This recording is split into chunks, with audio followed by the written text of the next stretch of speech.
Pak Arief. Salam Pak. Apa kabar Pak? Puji Tuhan, luar Puji biasa. Tuhan. Sibuk pelayanannya Pak ya? Ya. Puji Tuhan. Pak Arief, dapatkah Bapak menjelaskan latar belakang klaim bahwa Nabi Muhammad itu disebut di dalam Alkitab? Bagaimana Pak? Wah, menarik ya. Tapi kalau boleh jujur sebenarnya itu cocokologi aja ya. Oh gitu ya? Karena nggak ada memang. Dari secara teks nama Muhammad sebagai sebuah nama dalam Alkitab itu nggak ada sama sekali.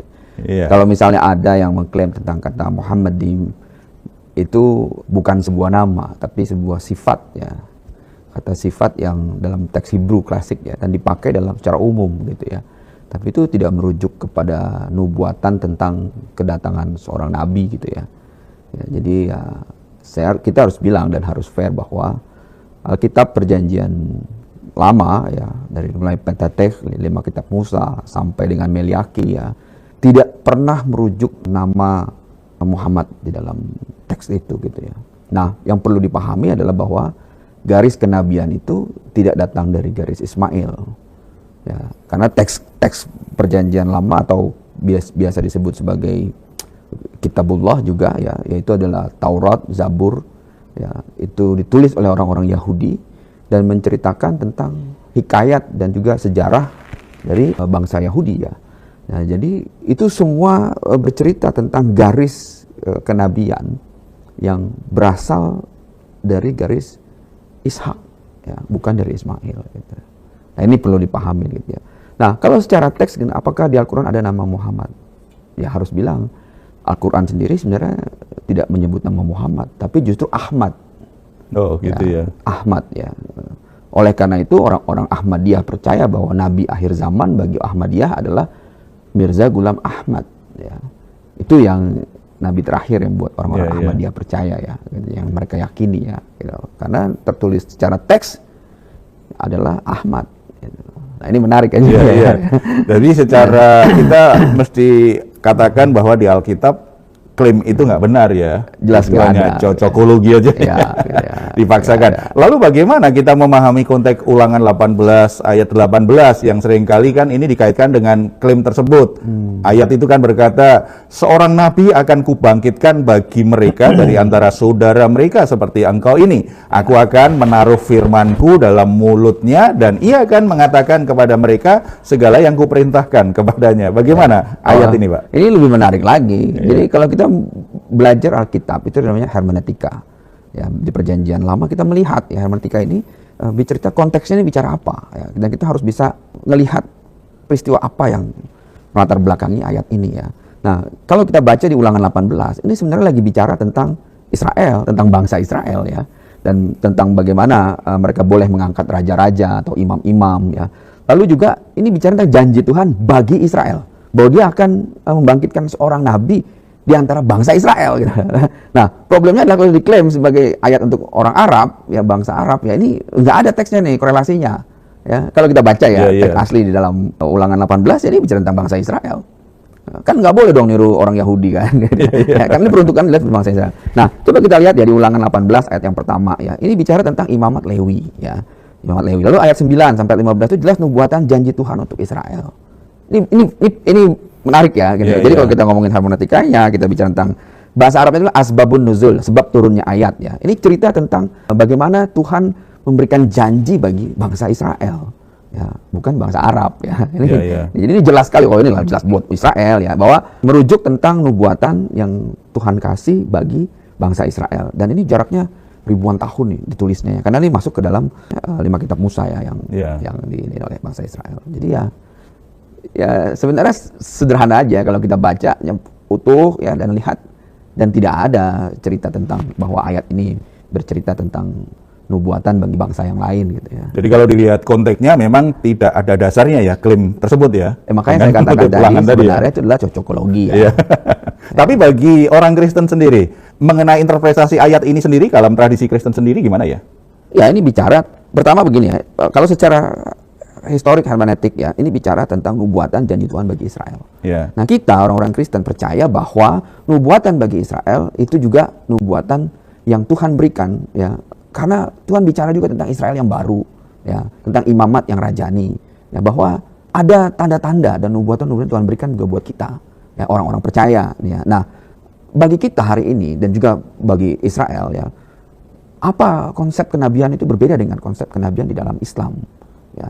Karena bagi kita kenabian adalah karunia, ya, karunia kenabian, karunia rasul. Ya. Itu bicara tentang fungsi-fungsi, bagaimana kita memerankan fungsi-fungsi kenabian.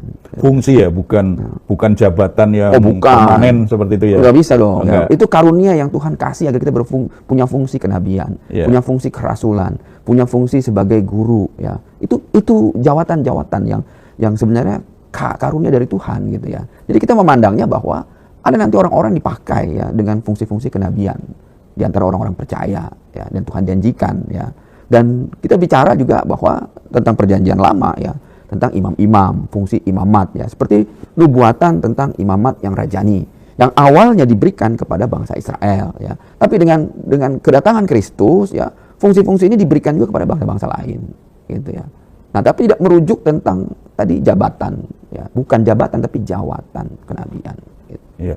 Bisa jelaskan secara sederhana beda antara jabatan dan jawatan tadi, Pak? Oh iya, jadi kalau karunia itu diberikan kepada semua orang percaya ya, semua orang-orang yang beriman yang Tuhan kasih karunia itu ya. Sedangkan jabatan itu sebenarnya sesuatu yang diciptakan karena hukum atau aturan. Berbeda ya, gitu ya. Nah, kayak misalnya saya ambil contoh begini. Di dalam fungsi jabatan imam seorang Lewi, artinya dia harus dari garis keturunan Lewi, ya, fungsi jabatan. Ya. Kalau dia bukan Lewi, dia nggak bisa jadi imam menurut hukum dan aturan dari hukum Taurat. Ya. Lah, kalau begitu, bagaimana dengan Yesus? Sedangkan Yesus bukan keturunan Lewi. Ya. Yesus punya garis keturunan dari Yehuda. Ya. Dia nggak bisa melaksanakan fungsi jabatan Lewi, ya, nggak bisa memakai status jabatan Lewi.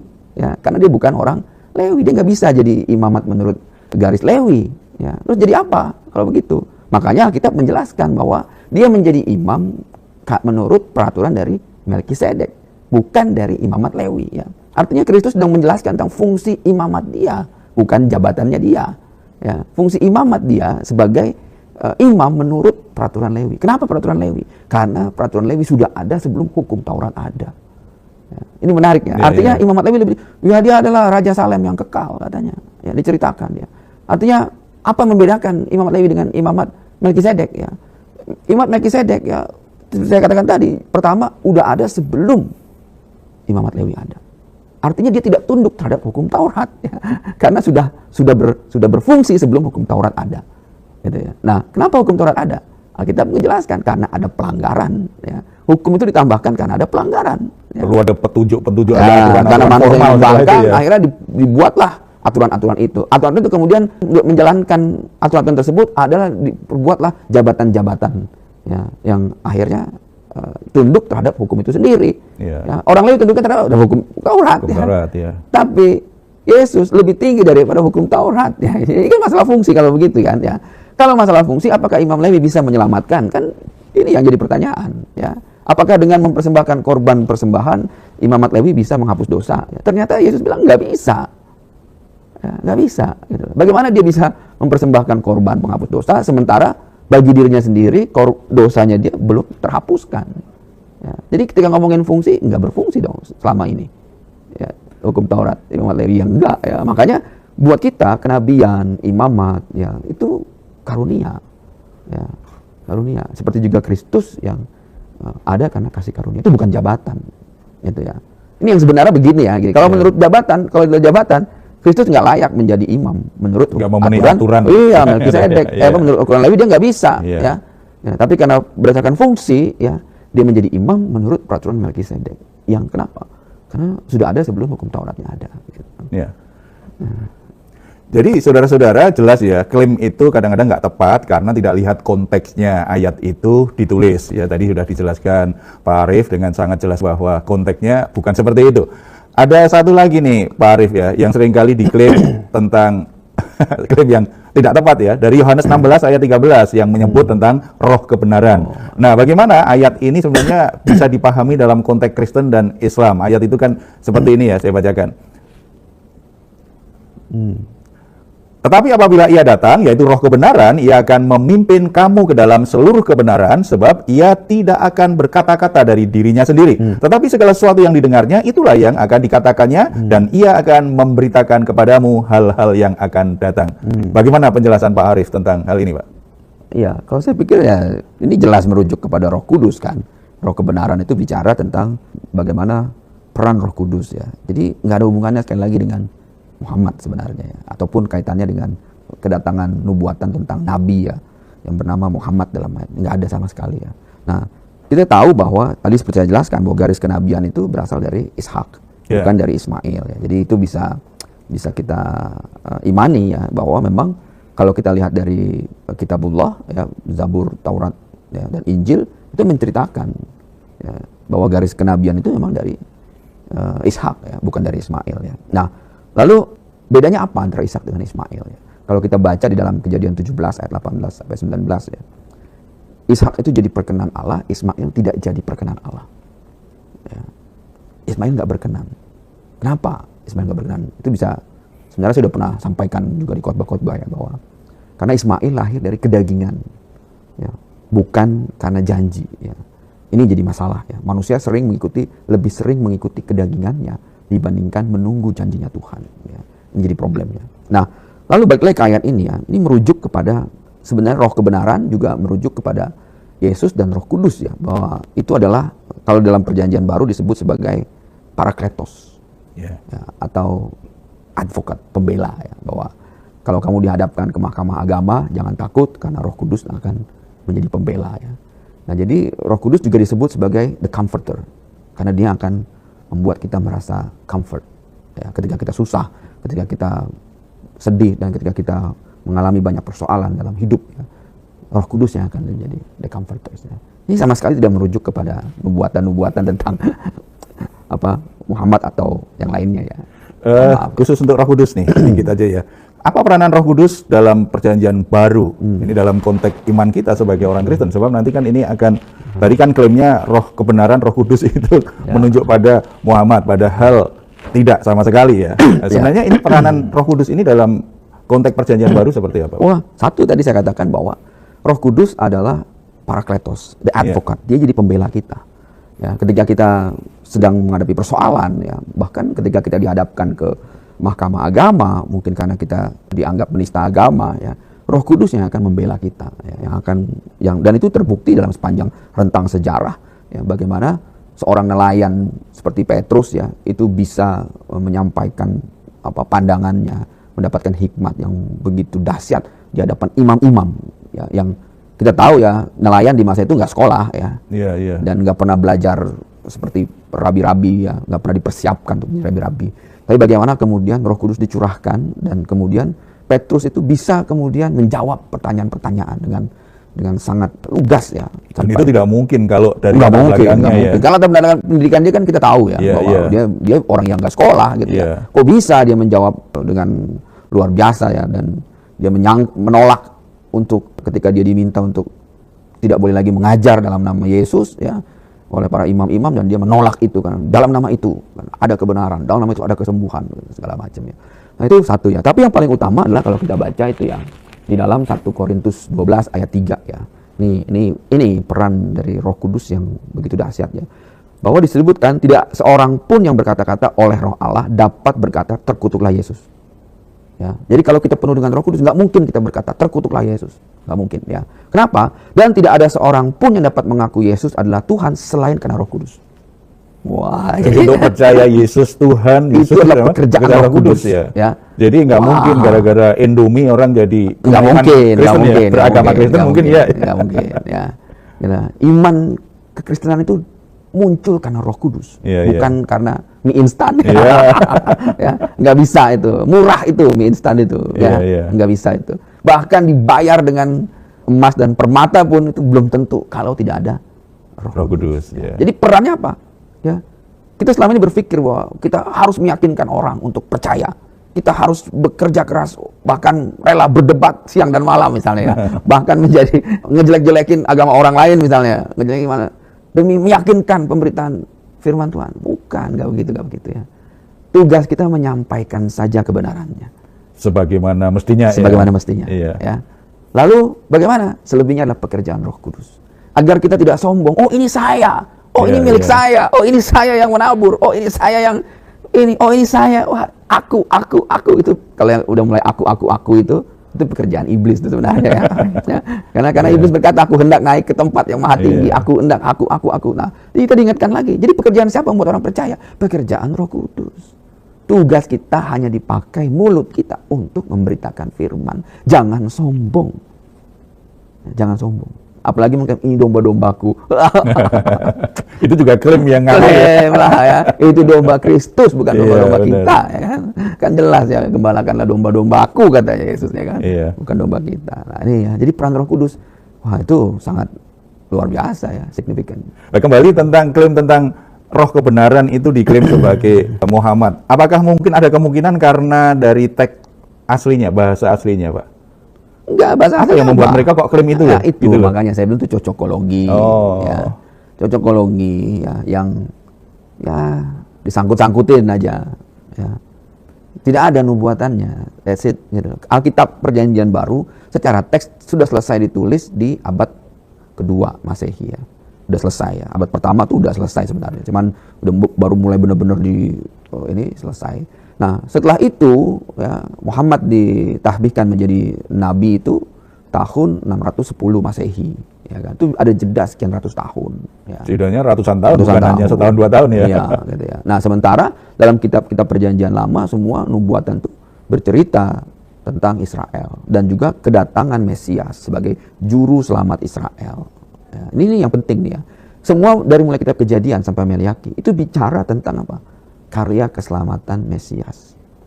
Mesias ini siapa? Anak Allah. Ya. Ini jelas nih ya, dalam Alkitab Perjanjian itu jelas. Tuhan punya anak. Ya Perjanjian Lama mengatakan Bene Elohim. Ya, Bene Ha Elohim. Ya. Ini penting ya. Dan Mesias itu adalah Ibnullah, Bene Elohim. Ya, bahasa Arabnya Ibnullah. Ya. Ini ya, jadi mau gimana ya? Menarik ya. Sudah kelar ya. Jadi sangat menarik ya. Kembali Pak Arief. Jadi yang Bapak jelaskan tadi selalu kalau memahami sesuatu, memahami ayat tertentu, lihat konteksnya, latar belakangnya. Nah, mengapa ya penting bagi kita, terutama kita juga sebagai orang Kristen ini, kalau memahami Alkitab itu dalam konteks aslinya, konteks yang dimaksud supaya menghindari kesalahpahaman. Kita sendiri sebagai orang Kristen kadang-kadang juga terbiasa nyomot ayat itu tanpa lihat konteksnya, dan ternyata orang yang non-Kristen pun juga suka nyomot ayat tanpa melihat konteksnya, lalu klaim pemahaman mereka yang lebih benar. Apa pentingnya melihat konteks itu, Pak? Pertama, bahasa asli ya, itu teks itu terjaga ya. Dan di sana itu sangat kaya, baik secara historis, secara tekstual, secara hermeneutik ya, itu bahasa asli itu terjaga selama ribuan tahun ya. Nah, saya mau cerita begini ya. Dulu itu sejarawan sekuler itu tidak mengakui ya, bahkan mungkin skeptis tentang teks Perjanjian Lama ya. Karena apa? Karena eviden Perjanjian Lama yang dipegang oleh orang-orang Yahudi ya, itu eviden yang penulisan tahun 1000 tahun yang lalu ya, atau sekitar tahun 1000 ketika masa-masa sebelum perang salib ya. Dan itu jadi mereka bilang bagaimana mungkin ini teks ini benar ya, sementara eviden kalian ini hanya 1000 tahun ya.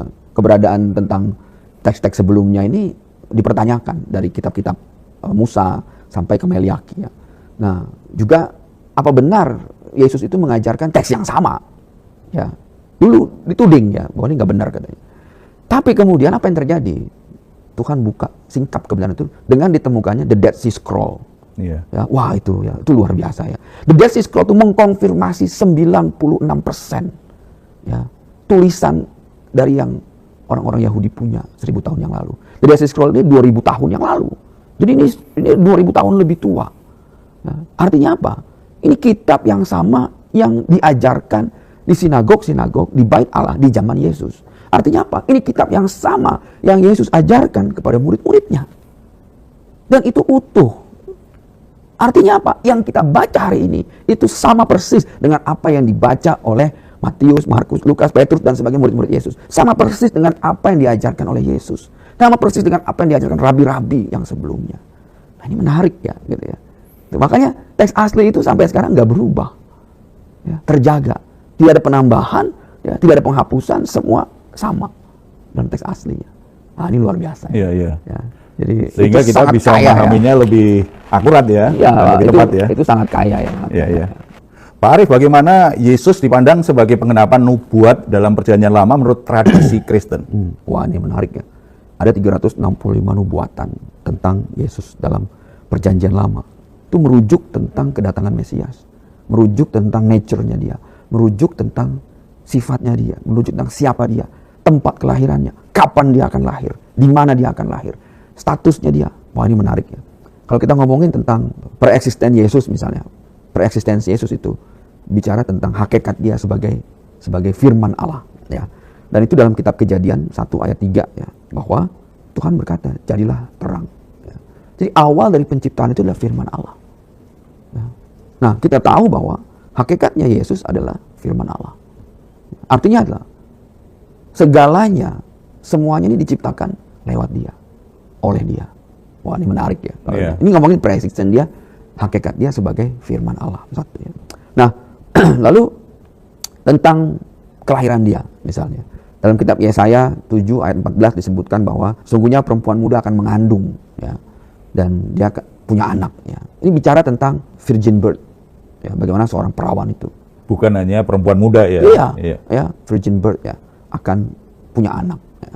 Dan itu dikonfirmasi bahkan juga dalam Al-Qur'an bahwa Siti Maryam atau Maria ya, itu memang melahirkan seorang anak laki-laki yang bukan karena hubungan seksual ya. Ini menarik ya, nanti kita bahas aja. Nah, lalu kota tempat kelahirannya dia ini harus digenapin, harus terjadi ya. Di mana? Di Bethlehem. Mika 5 ayat 2. Tapi engkau, hai Bethlehem Efrata yang terkecil di antara kaum Yehuda, daripadamu akan bangkit bagiku seorang yang akan memerintah Israel. Waduh nih. Ini siapa yang bisa menggenapi? Karena memang nubuatan Tuhan itu ya dan amin. Harus tergenapi, harus digenapin ya. Yang paling luar biasa juga dalam Daniel, kitab Daniel ya, nubuatannya. Itu bicara tentang timingnya, tentang kelahiran Mesias, kedatangan Mesias. Kapan timingnya? Dalam Daniel 9 ayat 24 sampai 27 ya. 70 kali 7 masa telah ditetapkan atas bangsamu dan atas kotamu yang kudus untuk melenyapkan kefasikan, untuk mengakhiri dosa, untuk menghapus kesalahan dan mendatangkan keadilan yang kekal. Apa keadilan yang kekal? Penghapusan dosa bagi kita. Persis ya, 70 kali 7 masa. Ya. Itu waktu yang Mesias. pas Yesus dilahirkan. Persis. Ya. Wah, ini luar biasa ya. 490 tahun ya. Itu nubuatan Nabi Daniel. Jadi bicara tentang nubuatan ya, makanya saya katakan banyak sekali nubuatan itu. Dan itu digenapin semua.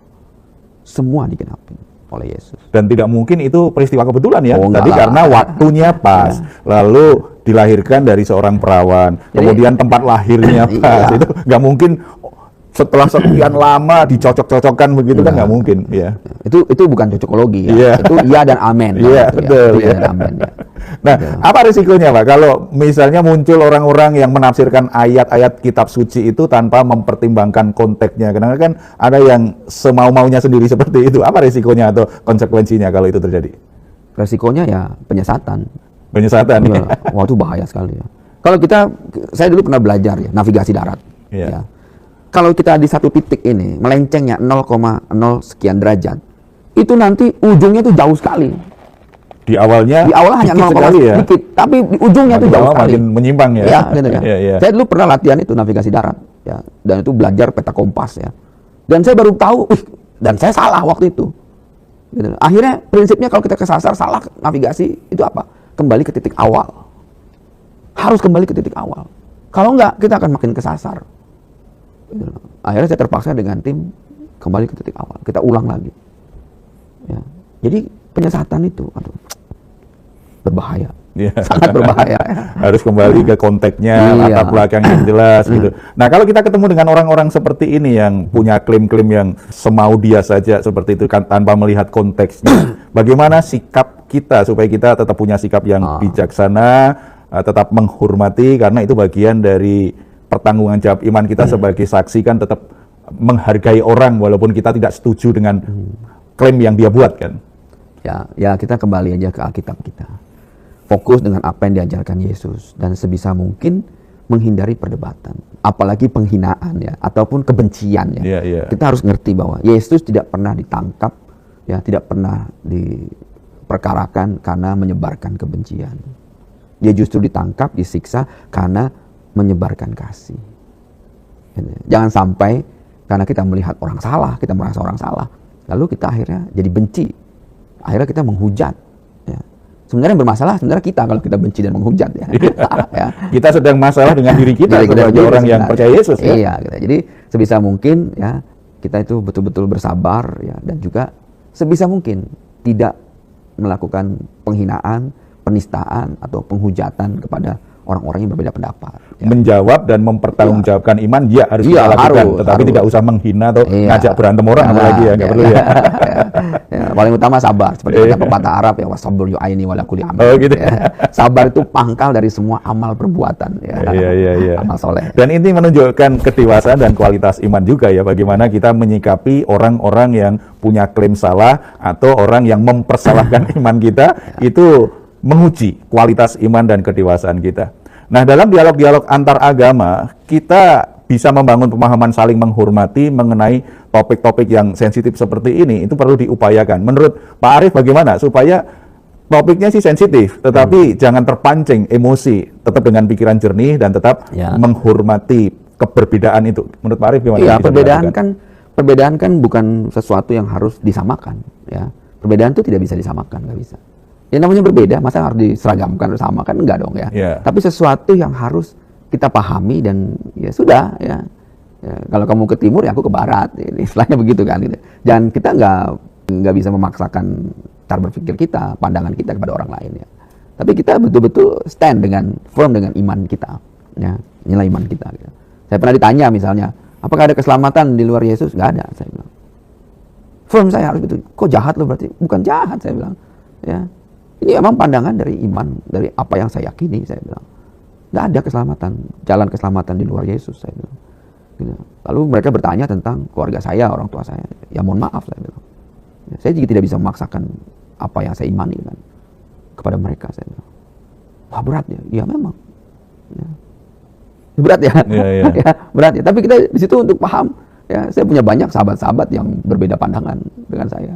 Tapi kita masih bisa ngopi bareng, jalan bareng. Ya. Cukup kita punya istilahnya barrier ya, punya barrier atas iman kita gitu. Jadi firm ya. Walaupun sensitif ya, kadang-kadang bercandaan kita juga udah nyampe ke level yang orang-orang awam mungkin menganggap itu nggak benar gitu ya. Tapi karena kita udah selesai ya di komunitas saya sama teman-teman saya di aktivis 98 terutama ya, kita udah kelar tentang perbedaan itu. Gitu ya. Jadi udah tahu posisi masing-masing, udah tahu keyakinan masing-masing ya. Gitu. Jadi ya kita nggak bisa tersinggung. Iya. Ya, dengan pandangan-pandangan itu. Gitu. Bahkan perbedaan mungkin hanya untuk bercanda aja ya, sebatas itu ya. Gitu. Pernah saya ditanya gitu loh, Bang, kenapa sih lu murtad? Dia bilang gitu. Terus saya bilang, siapa yang murtad? Saya bilang, nah itu kan pandangan lu bahwa gue murtad. Ya kan? Dan gue nggak mau masuk ke dalam, pandangan lu, memasukkan diri gue dalam pandangan lu bahwa gue murtad. Saya bilang. Terus apa? Saya nggak murtad. Terus apa? Naik level. Gitu. Jadi itu bahasa yang sebenarnya buat kita udah kelar gitu ya. Akhirnya dia klarifikasi, ya ngapain lu naik level? Ya. Jadi karena ya semua orang masa nggak naik level, hidup ini harus naik level. Saya bilang. Naik levelnya gimana? Ya kalau dulu bayar zakat 2,5%, sekarang bayar persepuluhan 10%, lebih banyak. Tapi menjelaskannya pun juga dalam suasana iya dong, penuh canda gitu ya, tidak sambil marah-marah gitu ya.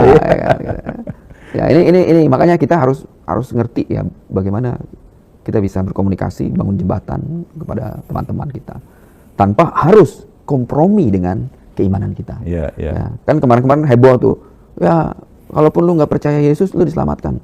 Nggak begitu, menurut iman kita ya, nggak begitu gitu. Ya, secara iman kita punya keyakinan yang sangat kuat. Ya, artinya itu yang saya imani, tapi bukan berarti demi menjaga hubungan, artinya supaya orang tetap setuju dengan kita kompromi kan nggak ya. Tetap ini iman saya, tetapi hubungan mestinya nggak perlu berubah. Saudara tetap saudara, teman tetap teman ya. Jadi itu yang harus kita jaga ya. Ya. Apa perbedaan utama antara pandangan Kristen dan Islam mengenai peran Yesus dan Muhammad, Pak Arief? Pertama, ya peran mesianik ya, satu ya. Ya kalau kita, Yesus adalah Mesias, ya. Dan sebagian dari orang-orang Yahudi sekarang sudah mulai mengaku itu juga. Makanya ada gerakan Messianic Jew di Israel ya. Itu jumlahnya semakin banyak. Makin berkembang. Komunitas-komunitas Messianic Jew ya, baik di Israel Utara ya, di Haifa ya, di wilayah Judea terutama juga sudah mulai banyak, dan Yerusalem apalagi ya juga komunitas itu sudah mulai banyak ya. Nah, jadi perbedaannya adalah ketika ya mohon maaf gitu ya, bahwa kita sebagai orang Kristen ya, kita tidak bisa mengimani Muhammad ya. Tapi teman-teman Muslim mengimaninya, itu pilihan mereka kan, itu kebebasan buat mereka mengimaninya ya. Nah, jadi kalau kita minta pandangan bagaimana perbedaannya, dari pandangan kita orang Kristen udah kelar soalnya. Kapan kelarnya? Ketika Yesus mati di kayu salib, bangkit di hari ketiga dan mengalahkan maut ya. Jadi fungsi-fungsi mesianik itu sudah selesai dikerjakan ya. Karena fungsinya dia adalah sebagai penebus ya, sang penebus ya. Udah nggak ada lagi cara lain untuk menebus dosa. Bagaimana caranya? Bagaimana? Dengan amal soleh. Bagaimana amal soleh bisa melepaskan kita dari api neraka? Itu kita bahas nanti ya. Nah, jadi saya harus sampaikan bahwa ya pandangan kita harus firm bahwa dalam pandangan kekristenan ya, fungsi mesianik, fungsi penebusan dosa sudah selesai dikerjakan oleh Yesus di kayu salib. Ya, itu jelas ya, itu pandangan iman Kristen memang seperti itu ya. Bagaimana kita dapat menunjukkan kasih dan pengertian Kristiani dalam diskusi mengenai klaim-klaim tersebut, termasuk pandangan keyakinan kita sebagai orang Kristen kaitannya dengan Yesus dan kaitannya dengan Muhammad tadi kan sudah jelas ya. Lalu bagaimana kita tetap membangun hubungan, tetap bisa memberikan pengertian secara relasi masyarakat gitu, apalagi ketika diskusi-diskusi dengan mereka. Tadi Pak Arief sudah sedikit jelaskan gambarannya, tetapi mungkin ada lagi yang mungkin bisa jadi inspirasi bagi teman-teman Kristen yang lain nih Pak, ketika harus diskusi dengan teman-teman kita, dengan orang-orang Muslim ya, tanpa menunjukkan semangat untuk misalnya memaksakan atau lakukan sesuatu yang buruk, tapi tetap menjaga hubungan yang baik. Ya, yang pertama seperti saya sampaikan tadi adalah bangun jembatan ya. Dan jadi ketika jangan bangun tembok. Ya, kalau kita bangun tembok, ya kita nggak bisa ngelihat apa yang ada di hadapan kita. Tapi kalau bangun jembatan, ya itu ada space, ya common ground yang ini bukan kompromi ya, yang kita bisa saling memahami perbedaan, bukan saling memaksakan perbedaan, ya. Bukan juga kita mengkompromikan perbedaan, ya. Ini beda nih ya. Jadi kalau kita mengkompromikan perbedaan, ya itu sama juga. Oke, bro, gitu. Ada janji keselamatan meskipun lu nggak percaya Yesus, gitu. Itu kompromi, ya nggak bisa gitu ya. Tapi saling memahami perbedaan adalah ketika ya kalau bahasa Arab ya lakum dinukum waliyadin, ya gitu, bahwa untukmu agamamu, untukku agamaku gitu ya. Dan pepatah Arab juga mengatakan la ikraha fiddin, nggak ada paksaan dalam agama ya. Jadi kita juga nggak bisa maksain pandangan berpikir kita, pandangan iman kita kepada orang lain kan, ya nggak bisa dong ya. Yang paling mungkin adalah kita menyampaikan saja kebenarannya. Sekali lagi, yang membuat orang percaya siapa? Pekerjaan dari Roh Kudus ya. Jadi, nah kita di situ bangun jembatannya, gitu, bangun ininya, dan percaya bahwa semua ada waktunya tuh nanti tuh. Ya, tugas kita hanya menyampaikan firman-Nya aja. Ya, ada orang sakit, doain, minta izin dulu. Boleh nggak saya doain dalam nama Yesus? Katanya. Nggak boleh, ya sudah. Ya. Gitu. Pakai nama Tuhan boleh gitu. Misalnya, ya kan? Tapi kan kita tahu iman kita kepada siapa? Ke Tuhan, Tuhan Yesus, ya kan? Gitu. Ya, itu common ground yang saya pikir kita hidup di negara yang begitu banyak latar belakang ya, dan begitu heterogen ya, dan kita harus jaga itu gitu. Bukannya kita bangun ruang kompromi sehingga mengada-adakan yang tidak ada, memboleh-bolehkan yang tidak boleh gitu ya. Nggak bisa gitu ya itu Pak. Gitu. Jadi tidak kompromi, tidak juga membangun tembok, kita tetap membangun komunikasi, membangun jembatan tadi supaya kita bisa menyatakan iman kita tetapi tanpa memaksa orang dan tanpa menyinggung perasaan. Makanya tadi catatannya minta izin lah kalau mau mendoakan orang yang beda iman gitu ya, jangan main tabrak saja gitu ya. Kalau dibolehkan doakan dengan baik, kan perbuatan baik ya, mendoakan orang sakit, orang lagi masalah gitu kan ya. Dalam kehidupan sosial kan begitu ya. Saya punya saudara bukan orang Kristen Pak, kalau dia punya masalah menghubungin saya dan tolong doakan ya gitu ya. Dan dia merasa aman, tidak akan dikristenkan gitu ya. Karena dia tahu ada masalah butuh pertolongan kan, butuh doa begitu ya. Ini membangun jembatan seperti itu mesti dilakukan karena kita tahu Roh Kudus yang membuat orang bisa menyebut Yesus Tuhan. Jadi bagian kita saja kita lakukan. Pak Arief, di Yohanes pasal 10 ayat 30 itu kan Yesus berkata, aku dan Bapa adalah satu. Bagaimana pernyataan Yesus ini bisa dipahami dalam teologi Kristen, Pak? Ya ini sebenarnya sederhana, nggak rumit ya. Bahwa memang hakikat dia adalah ada di dalam Bapa aslinya. Ya. Berarti kita harus paham tentang bahwa Yesus adalah firman Allah. Ya. Dalam bahasa Arab ya, ada yang disebut ghair al-makhluk, yang bukan makhluk. Ya, saya sudah pernah sampaikan ini berkali-kali bahwa secara hakikat di seluruh alam semesta ini cuma ada dua kategori. Khalik, yaitu pencipta, dan makhluk yang dicipta. Ya. Langit, bumi, matahari, dan sebagainya itu sesuatu yang Allah ciptakan. Ya, yang Tuhan ciptakan. Ya.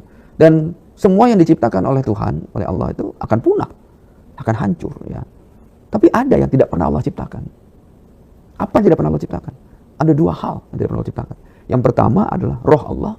Ya. Yang kedua adalah firman Allah. Ya. Jadi firman Allah dan roh Allah ada di dalam Allah. Ini menggambarkan hakikat Trinitas. Ya. Ya, bahwa Allah, firman-Nya, dan rohnya sebagai satu hakikat. Ya. Nah ini penting ya buat paham. Nah kalau Yesus itu adalah firman Allah, hakikatnya dia adalah, dia satu dengan Allah. Dia ada di dalam Allah. Maka dia mengklaim, aku dan Bapa adalah satu. Ya. Ini wajar sekali nih kalau buat dalam pandangan kita ya. Nah waktu firman itu keluar, nuzul, keluar dari Allah, turun jadi manusia. Bahasa Arabnya itu nuzul jadi manusia. Ya. Apa yang terjadi? Ya. Yang terjadi adalah firman itu mengambil hakikat dari bentuk zatiyah. Ya. Bagaimana Allah itu mau berkomunikasi dengan manusia, dengan makhluknya. Dan itu adalah prinsip dari sifat Allah yang fi'liyah. Bahwa dia ingin berkomunikasi dengan makhluknya. Bangun hubungan dengan makhluknya. Sehingga firman-Nya itu mengambil prinsip zatiyah, jadi manusia. Ya. Nah, makanya kata Aba atau Bapa ya, dalam bahasa Ibrani ya, itu sebenarnya punya arti sebagai sumber atau asal usul. Ketika firman itu keluar, dia berasal, dia bersumber dari Bapa, dari Allah. Makanya ketika jadi manusia, Yesus memanggilnya Bapa, Aba, karena asal usul sumbernya itu. Nah ini menarik lagi ya. Maka ketika dia mengklaim bahwa aku dan Bapa adalah satu. Ya. Sebenarnya ada kata-kata lain yang lebih dahsyat. Ketika dia mengatakan Ehye Eser Ehye. Ya. Kapan dia mengatakan itu? Ketika dia bertemu dengan orang Yahudi dan bicara tentang Abraham. Lalu kemudian orang Yahudi bertanya pada dia, umurmu belum genap 40 dan kau bilang sudah bertemu dengan Abraham. Katanya. Yang Yesus bilang iya. Saya bilang, kapan? Mana mungkin katanya. Abraham itu nenek moyang kami katanya. Dan Yesus bilang sebelum Abraham ada, aku ada. Menarik ya? Nah, kata-kata yang dipakai Yesus dalam teks Ibrani adalah Ehye Aser Ehye. Aku ada karena aku ada. Aku adalah aku. Itu kata-kata yang Allah sampaikan kepada Musa. Musa bertanya kepada Tuhan, Tuhan siapakah namamu? Dijawab, Ehye Aser Ehye. Aku adalah aku. Dalam teks Ibrani itu adalah Ehye Aser Ehye. Dalam teks Greka, ego eimi. Aku ada karena aku ada. Aku adalah aku. Karena Ehye itu artinya haya. Dari kata haya artinya hidup ya, atau ada atau eksis ya. Makanya ketika Yesus berkata, aku dan Bapa adalah satu. Dia lagi bicara hakikatnya dia. Bahwa dia dan Bapa adalah ghair al-makhluk, bukan makhluk. Ya, menarik, sangat bisa dipahami ya. Mudah-mudahan ini membawa pencerahan bagi pemirsa semua. Kalau ada kebingungan hal ini, Pak Arief sudah menjelaskannya sangat lugas, singkat, tapi menurut saya itu dipahaminya akan lebih mudah. Lagi Pak Arief, Yesus menebus dosa dengan cara mati di atas kayu salib. Ini kan jadi masalah tersendiri. Ada orang berkata bahwa tidak sungguh-sungguh mati, yang disalibkan bukan Yesus. Padahal dalam iman Kristen, kebangkitan Yesus itu kan dipandang sebagai peristiwa penting. Sebab sendi-sendi iman Kristen kalau Yesus nggak bangkit kan semuanya jadi sia-sia ya. Menurut Pak Arief gimana nih? Oh iyalah, jadi begini ya. Karya keselamatan itu yang paling utama dalam iman kita. Ya. Dan karya keselamatan itu bukan karya manusia, tapi karya ilahi. Ya. Siapa manusia bisa menebus dosa? Nggak ada. Karena manusia sudah berdosa. Ya. Dalam semua kitab suci, nanti kita akan bahas di sesi yang lain ya, jelas ya bahwa karib tidak bisa menyelamatkan karibnya. Bapak nggak bisa menyelamatin anak, nggak ada yang bisa saling menyelamatkan. Ya. Apakah amal soleh bisa menyelamatkan? Saya teringat sebuah hadis yang kalau boleh saya kutip ya.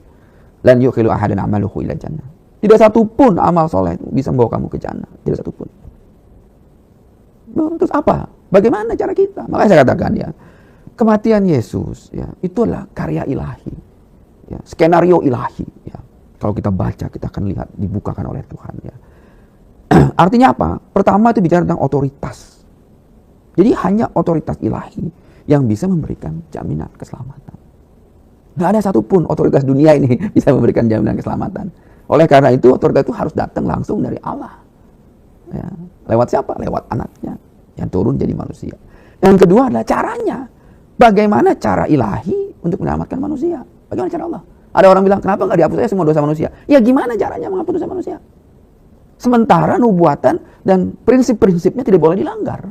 Apa prinsipnya? Bisa nggak dosa manusia itu dihapus pada saat manusia udah di akhirat? Bisa nggak? Tuhan itu penuh kasih karunia, Dia maha mengampuni. Sehingga ketika kita masuk, udah mati, nanti Tuhan menghapus dosa kita. Kalau gitu jangan jadi orang baik. Ya. Jadi orang jahat aja, karena nanti masih ada pengampunan dosa setelah kita mati. Ada kesempatan setelah mati ya. Ya itu omong kosong kalau begitu. Ya. Kenapa? Karena cara penghapusan dosa ya harus dilakukan pada saat manusia masih hidup. Ya. Dosa itu harus diambil saat manusia masih hidup. Nggak bisa setelah manusia mati. Makanya hidup dan mati itu ya jadi pertanda. Kita mau tobat, pertobatan itu harus dilakukan saat kita masih hidup. Bagaimana caranya? Nah itu pertanyaan lagi kan, ya. Gimana caranya? Ya. Kita diajarkan bahwa kita menerima keselamatan karena iman percaya. Karena iman. Nah, iman ini muncul karena apa?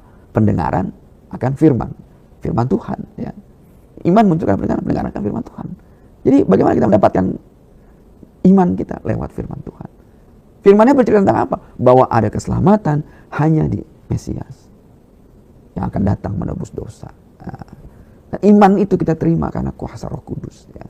Nah jadi ya, kita tidak mungkin menghadap Tuhan dalam keadaan berdosa. Artinya apa?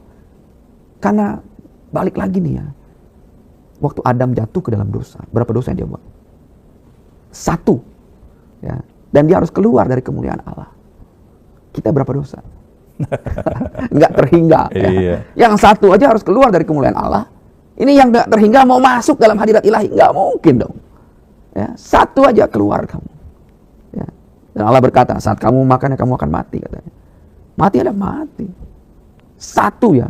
Artinya apa? Untuk datang ke dalam hadirat ilahi, tidak boleh bercacat. Tidak boleh 1 dosa. Nggak bisa. Maka dari itu, selama kita hidup penuh dengan dosa, datang kepada Tuhan agar dosa kita diampuni dan dihapus. Pada saat kita masih hidup. Nah, 1 ya. Nah, kalau begitu ya, bagaimana cara Tuhan menghapus dosa? Karena orang berdosa sudah tidak mampu lagi menghapusnya. Sesama orang berdosa nggak bisa saling menghapus dosa. Ya. Jeruk nggak bisa makan jeruk. Ya. Artinya harus ada yang datang sendiri dari Tuhan yang tidak bercacat, yang tidak berdosa, ya, untuk menggantikan kita, menghapus dosa kita, mengambil dosa kita. Karena orang berdosa nggak bisa ngambil dosa orang lain. Artinya harus ada yang datang. Tapi yang nggak punya dosa kan cuma Tuhan sendiri. Ketika Tuhan itu benar-benar turun, mati kita semua. Karena kemuliaannya begitu luar biasa. Makanya Tuhan harus turun mengambil tubuh manusia. Sehingga ini bicara tentang otoritas dan caranya Tuhan. Jadi kita harus paham bahwa nature-nya dia adalah manusia yang ilahi. Ya, makanya pekerjaan-pekerjaannya dia, itu pekerjaan-pekerjaan ilahi. Sampai ujung dari semua pekerjaannya dia, tugas yang paling utamanya adalah harus mati menghapus dosa manusia di kayu salib. Jadi dosa manusia hanya mungkin ditebus oleh orang yang tidak berdosa, sementara semua manusia telah berbuat dosa. Ya. Dan orang yang tidak berdosa itu harus punya syarat bahwa dia adalah manusia yang ilahi.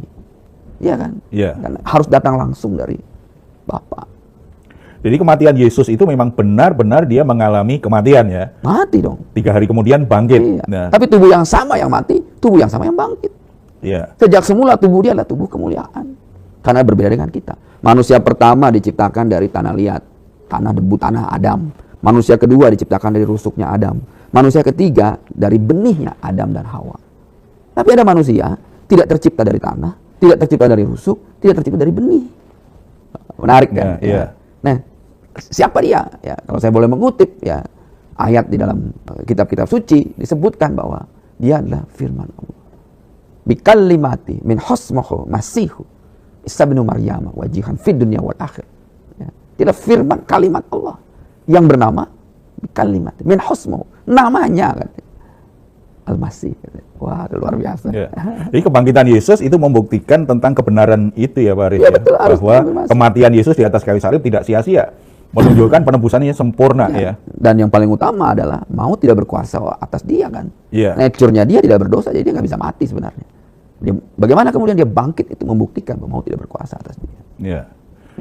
Oke, menarik sekali dialog kita, obrolan kita hari ini, Pak Arif ya. Sebagai penutup nih Pak, bagaimana kita dapat mempromosikan dialog yang konstruktif dan sekaligus bisa saling menghormati antar umat beragama? Menurut Pak Arif, apa yang harus kita lakukan, Pak?